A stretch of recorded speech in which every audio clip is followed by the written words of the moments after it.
আমরা আজকে তাহলে কি শিখলাম? পড়াশোনা করে যে গাড়ি ঘোড়ায় চড়েছে, তাহলে আমরা আজকে এটা শিখলাম।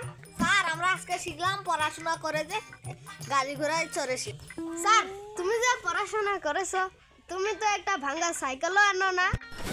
কি করে আল্লাহ পুলাপান ডাইরেক্ট সত্যিটাই ধরছে রে।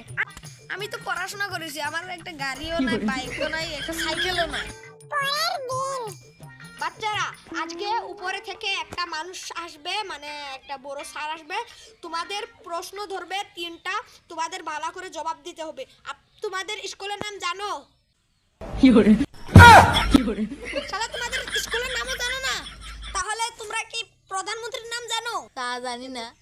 তাহলে 3টা প্রশ্ন ধরবে, তোমাদের স্কুলের নাম আর প্রধানমন্ত্রীর নাম, আর মানে তোমাদের বলবে কে শিখিয়েছে।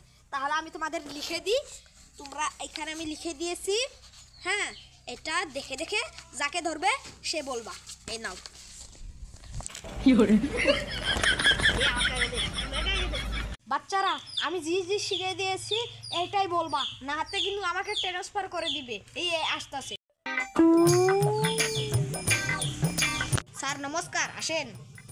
বাচ্চাদের কোশ্চেন ধরবো, যদি সঠিক উত্তর না যায় তোমাকে ট্রান্সফার করে দিব। বাবু তুই উঠতো। তোর বাহের নাম কি? মোদি সরকার। কি করে তোর নাম কি? Back bencher school. কি করে তোকে শিখাছে আল্লাহ কেরা? মাস্টার মশাই শিখে আছে। কি করে পুলা বানে তুমি কি পড়াইছো? তুমি ট্রান্সফার।